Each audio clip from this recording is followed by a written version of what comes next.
live in northwest Indiana, about 90 minutes from Chicago. We have brutal winters, and the one in 2019 was worse than most. We had a historic low of negative 20 degrees Fahrenheit. For many Midwesterners, this meant a day inside watching Netflix.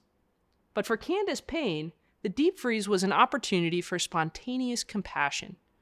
Using her credit card, Payne booked 30 hotel rooms for homeless men and women in the Chicago area for the night, so they could wait out the polar vortex in comfort and safety.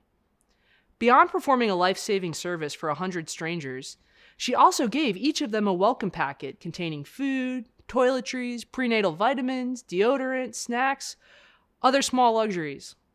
All told, she invested $4,700 coming to the aid of her fellow Chicagoans. Candace Payne is a modern-day Good Samaritan, an individual who shows extraordinary compassion for strangers. The story of the Good Samaritan appears in the Gospel of Luke. Jesus is being questioned about whether he's a knowledgeable interpreter of Jewish law. On one occasion, the Gospel says, an expert in the law stood up to test Jesus. "Teacher," he asked, "what must I do to inherit eternal life?" "What is written in the law?" Jesus replied. "How do you read it?" The man answered, "Love the Lord your God with all your heart, with all your soul, with all your strength, and with all of your mind, and love your neighbor as yourself." "You've answered correctly," Jesus replied. "Do this and you will live." But the man wanted to justify himself, and so he asked Jesus a crucial follow-up question. "Who is my neighbor?" In reply, Jesus offers the famous parable. A man was going down from Jerusalem to Jericho, and he was attacked by robbers. They stripped him of his clothes, beat him, and went away, leaving him half dead. A priest happened to be going down the same road, and when he saw the man, he passed by on the other side. So too, a Levite, when he came to the place and saw him, passed by on the other side. But a Samaritan, as he traveled, came where the man was, and when he saw him, he took pity on him.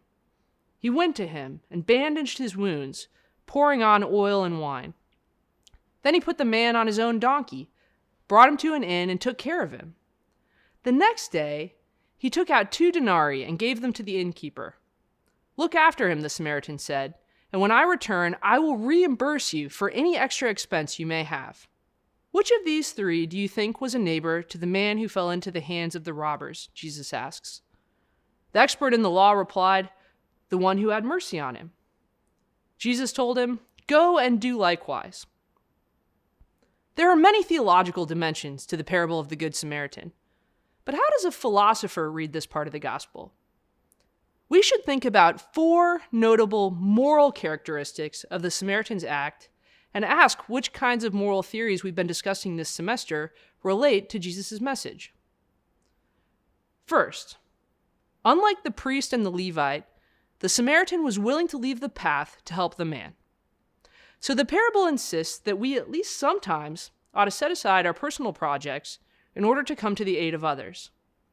This aspect of the story inspires some formulations of contemporary Good Samaritan laws, which compel one person to rescue another person in certain circumstances. For example, in Germany and France, some crime witnesses are legally required to notify the police and provide first aid to the injured. In insisting that we ought to aid others for others' sakes, the parable rejects ethical egoism, the view that it is only fully rational to maximize your personal interests. The parable suggests that we have a general duty to aid others in distress. Second, the parable raises the question of impartiality. In most interpretations of the story, the man going to Jericho was a Jew. The Samaritans were a separate ethnic group. In 520 BC, the Samaritans volunteered to help the Jews rebuild their temple. The Jews refused, resulting in lasting political and religious hostility between the communities. Most likely, this Samaritan and Jew in the story were strangers. Possibly they were enemies. Either way, they were unlikely to ever interact again. So the Samaritan's rescue exhibits a deep form of impartiality. The parable insists there's a duty to rescue, even if the recipient is unlikely to reciprocate. Indeed, while his kinsman passed the Jew, the Samaritan, the stranger, was the one that was moved to action. Third, the parable considers importantly the scope of the duty to aid. The Samaritan doesn't merely bandage the Jew's wounds. The Samaritan takes him to the inn. He nurses him all night long. He pays the bill. Then he offers to pay the innkeeper for anything else that the Jew needs. In Vulgate Latin versions of the Bible, this last passage is often translated as a promise to pay over and above. This translation gives the root of the contemporary term supererogation. The Samaritan's acts are supererogatory in the sense that they are over and above any level of aid we would normally expect. So was the Samaritan bound to give this level of help to the Jew? Contemporary moral theories really struggle with this aspect of the parable. On the one hand, it does seem like the Samaritan and Candace Payne have gone above and beyond what might be reasonable for a general obligation to aid. On the other hand, Jesus doesn't only say that the Samaritan's actions were morally worthy, he frames the parable in a discussion of the love commandment, and he orders us to do likewise. Which brings us to the fourth and surprisingly underexamined dimension of the parable. We are obligated not only to come to the rescue of our neighbor, but to love him at the same time.